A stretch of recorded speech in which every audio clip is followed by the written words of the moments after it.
6 passos para você que está com dificuldade de engravidar, precisa seguir para conseguir o seu positivo de maneira segura e saudável.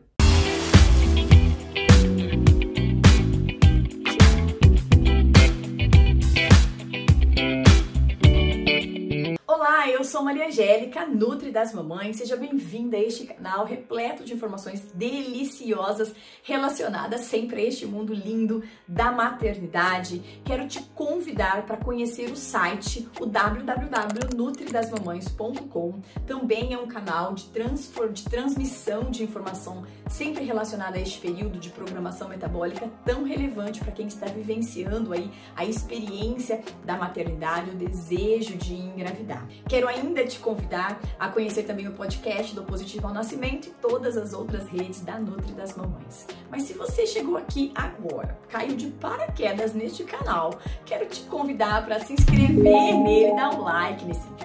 Ativa o sininho das notificações, mas para deixar o meu coração bem quentinho, gente, vocês já sabem, né? Deixa um oi aí para mim nos comentários, isso torna esse vídeo muito mais relevante e o YouTube mostra ele para mais pessoas e mais pessoas serão beneficiadas com este conteúdo de qualidade. Bom, e sem mais delongas, afinal de contas, eu sei que vocês que estão aí no mundo da tentativa, vivem nessa ansiedade, nessa preocupação de conseguirem logo o positivo de vocês. Bora lá! 6 passos para quem realmente está com dificuldade de engravidar que não podem deixar de ser implementados. O passo número 1 é procurar fazer os exames mais aprofundados. Eu tô entendendo que se você tá aqui porque está com dificuldades para engravidar, você já vem nessa jornada. Então, muitos médicos olham os exames e falam, tá tudo bem, tá tudo bem, tá tudo bem, não se preocupe, relaxa que engravida, tá tudo bem com você, pensa em outras coisas, vai fazer outras coisas que logo você está grávida. Apesar de eu entender que o médico ele quer apenas dizer para você não fique ansiosa, porque isso vai prejudicar a sua gestação, eu acho um tanto quanto grosseiro eles falarem muitas vezes com algumas pacientes que eu fico até chateada. A gente tem realmente que procurar se aprofundar um pouco mais em alguns exames laboratoriais para que não haja uma perda de tempo. Porque o que eu percebo e o que me chateia muito quando eu penso em infertilidade é que esse processo do vamos esperar mais um pouco, tente mais um pouco, vai prolongando e vai adiando uma investigação que pode salvar a vida fértil desse casal. Porque é óbvio que se eu demoro um ano para começar a fazer alguma investigação mais profunda e por acaso depois de um ano eu percebo que essa mulher tem endometriose, até eu realmente conseguir o diagnóstico dessa endometriose, lá se vão mais 8, quem sabe mais um ano. Vai que tem que fazer um procedimento cirúrgico, é mais 6 meses. Se é um mioma, se é alguma outra coisa mais complicada, isso vai prolongando, isso vai adiando o sonho de mulheres que às vezes com 35 anos já não tem mais tanto tempo assim para ficar dedicando apenas em processos de investigação. Então, se você está com dificuldade para engravidar, a minha primeira dica é procure um médico que esteja envolvido com a sua situação.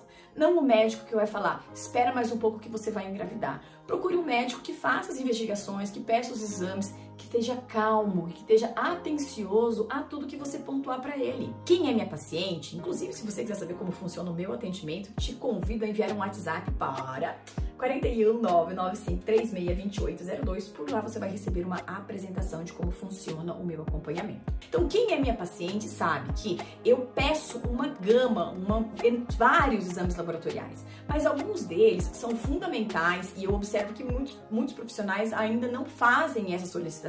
Desde uma investigação dessa função tireoidiana que pode estar prejudicando o seu recrutamento de folículos. Então, essa tireoide ela tem que estar funcionando. Um segundo exame laboratorial que eu acho indispensável é a avaliação dos exames hormonais nos dias específicos do ciclo. Tome nota, estão anotando? Então bora lá. LH e FSH, faça normalmente no segundo, no terceiro, quem sabe até no 4º dia do seu ciclo menstrual. É um período em que a gente tem a função desses hormônios hipofisários, ou seja, lá no seu cérebro, mais atuante. Então eu vou ter uma análise um pouco mais eficaz a respeito do que está acontecendo ali.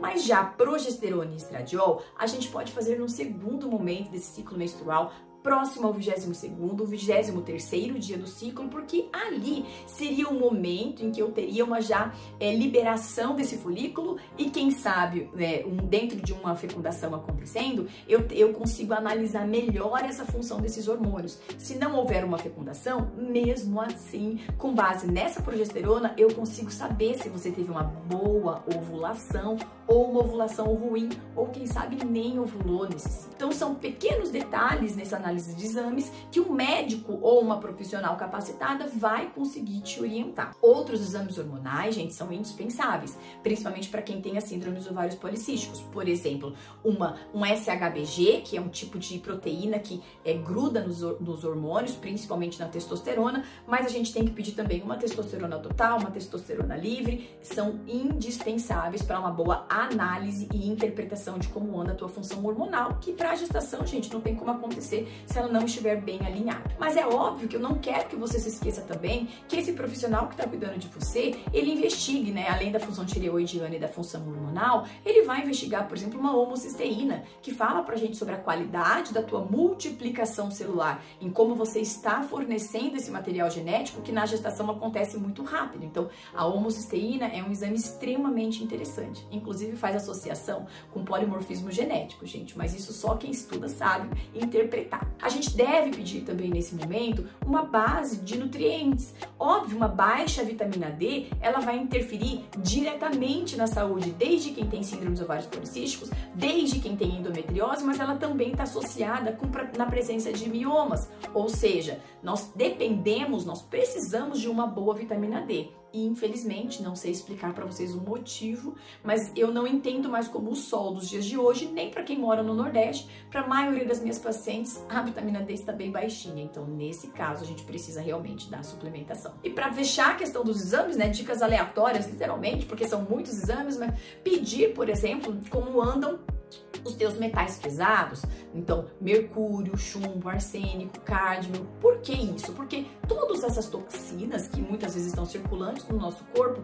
elas influenciam a função dos hormônios. Eu acabei de falar da relevância, da importância deles, certo? Então, primeira dica, garanta um bom painel de exames laboratoriais dedicados ao seu momento e uma boa análise deles. O segundo item dessa lista é você distanciar de toxinas ambientais. Eu acabei de falar da gente pedir esse painel de exames relacionados a metais pesados, certo? Mas muitas toxinas a gente não tem como avaliar no sangue, não tem como pedir um exame. Se você deseja engravidar, nós precisamos desses hormônios funcionando de maneira adequada, eu peço a gentileza para que você se distancie de toxinas ambientais. E você, melhor do que ninguém, sabe o ambiente em que você vive.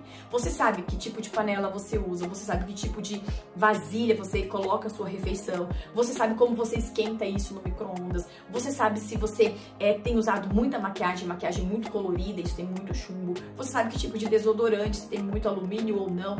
Nós temos que entender que são detalhes do dia a dia que você consegue coordenar, porque é óbvio que a qualidade da água que você toma, o ar que você respira, essas são toxinas que a gente não consegue mudar, porque afinal de contas só a gente mudando de planeta para melhorar isso. Mas esses outros itens de toxinas que você, às vezes no seu ambiente de trabalho, se você é manicure, não fique respirando, garanta que você está usando os EPIs, né? Principalmente quem trabalha em salão, mas às vezes quem trabalha em empresas de montagem de peças, metalúrgicas, enfim, tudo que tem muita toxina, a gente precisa garantir que está usando adequadamente os EPIs. Então, a segunda dica para quem quer ter um bebê e está tendo dificuldade é distanciar-se das toxinas ambientais, porque elas prejudicam a tua função hormonal. E sem função hormonal, não tem bebê. Terceiro item, gente, que para mim, é claro, vou puxar a sardinha, é o mais importante de todos, é repense sobre os seus hábitos alimentares. Você acha que você é feita de brisa? Não, né, gente? Deixa eu explicar uma coisa para vocês. Não existe uma sequer reação no seu corpo que não dependa de vários nutrientes. Então, a partir do momento em que você ou vive de jejum, ou quando come um biscoito creme cracker, um sanduíche, um biscoito, não tem como a gente ter um ambiente saudável para que esse bebezinho chegue e consiga se desenvolver. Então eu preciso, mais do que nunca, que você repense os seus hábitos alimentares. Não precisa fazer grandes mudanças, até porque sem um acompanhamento fica realmente muito complicado. Mas de uma maneira geral, não coma comidas industrializadas e coma comidas naturais. Se eu puder te dar um conselho de verdade, prepare a sua própria comida.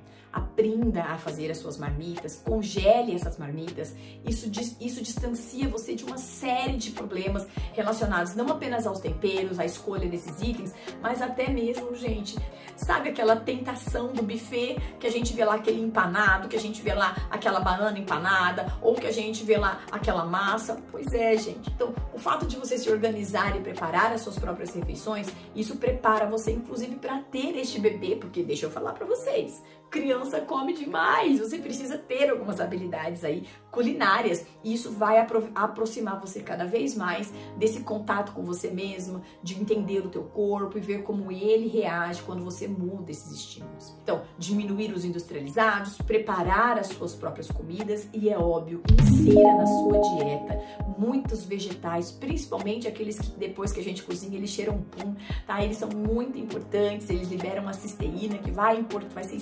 indispensável em toda essa cadeia de eventos de multiplicação celular. Brócolis, couve-flor, repolho, nabo, rabanete são muito importantes. Óbvio que eu também peço para que vocês coloquem os vegetais verdes escuros, como por exemplo o agrião, a rúcula, a couve. Espalhe isso ao longo do seu dia, nas 3 refeições aí, café da manhã, almoço e jantar, dá para você colocar alguma coisa dessas, tá? E uma outra coisa que eu acho bem importante aqui quando a gente pensa em fertilidade, principalmente para quem está tendo dificuldades, é aumentar a concentração dos teus antioxidantes. Então, as porçõezinhas de frutinhas vermelhas, gente, pelo menos uma vez no dia, uma porção caprichada. Pode ser um açaí, preferencialmente um açaí de boa procedência, né? Um açaí orgânico, puro, mas pode ser uma jabuticaba, a gente pode pensar num morango aí orgânico também, uma uvinha vermelha, né? Eu preciso das frutinhas roxinhas porque elas têm uma característica muito interessante a respeito da capacidade antioxidante para quem tem mais de 35 anos e precisamos também resgatar essa função de envelhecimento ovariano aqui. O quarto item trata-se de suplementação. Esse item, gente, eu preciso que você saiba que você não deve fazer isso sozinha. Primeiro porque você pode jogar dinheiro fora ou fazer essa suplementação equivocada, trazendo inclusive um prejuízo para a sua fertilidade e também trazendo um prejuízo, quem sabe, para o desenvolvimento dessa criança.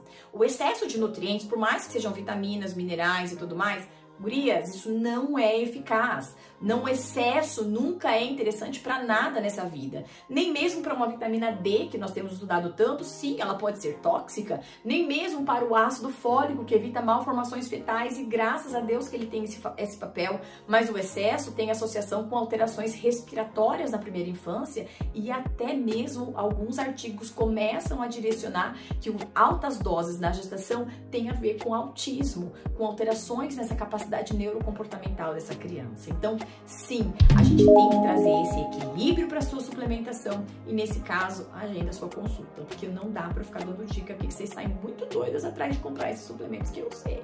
Um quinto item, gente, durma bem. Mulheres com mais de 35 anos, que a gente já tem uma queda na qualidade do teu envelhecimento ovariano, né? A gente já tem uma característica prejudicada de qualidade dessa reserva ovariana. Eu preciso que você durma bem, porque isso vai poupar a saúde do teu ovário. Dormir bem significa dormir cedo, sem ter feito uma grande refeição próxima ao horário de deitar, com um quarto extremamente escuro, sem o estímulo de telas próximo a esse horário. Então, dormir, gente, é um ato de amor próprio. Eu preciso que você revise como você tem cuidado do seu sono, porque isso vai impactar, inclusive, no desenvolvimento do seu filho quando ele já estiver nessa primeira infância. Se você já revisou os teus hábitos agora, que vão beneficiar a tua fertilidade, isso vai impactar também no desenvolvimento do seu bebezinho depois, né? Porque você vai ter que cuidar dessa criança, gata. Então, assim, não é só o positivo, como eu sempre digo. Todos esses hábitos impactam no seu positivo, na sua gestação e no desenvolvimento do seu filho logo mais.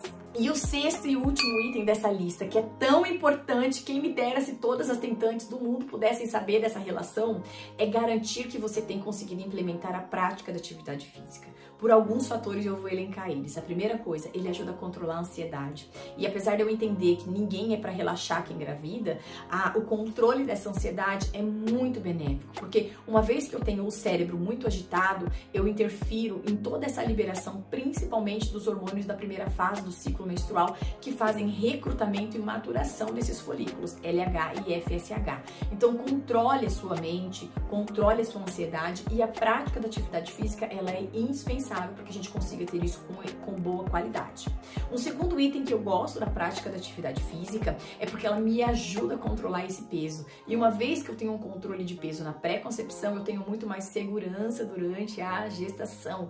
Então, para mim, uma paciente que vem praticando atividade física, eu sei que ela vai ter uma composição corporal adequada e isso vai colocar ela num contexto de boa gestação. Ela vai conseguir finalizar a gestação dela com um biquíni de lacinho. Porque ela tá super magra? Não, mas porque ela está disposta, porque ela tem energia, porque ela tem força, porque ela tem resistência para segurar aquele barrigão que acontece lá perto no finalzinho da gestação. E um último aspecto que eu gosto muito de influenciar a prática da atividade física, porque isso também estimula a própria eliminação de toxinas, que, como eu disse lá nos primeiros itens desse vídeo, a toxicidade do nosso corpo prejudica toda a nossa sinalização hormonal. Então, o fato de você praticar atividade física, se hidratar bem, dormir bem, tudo isso, fazer uma drenagem linfática, isso tudo são vias que estimulam a eliminação de toxinas que garantem um melhor ambiente para o seu bebezinho. Ufa!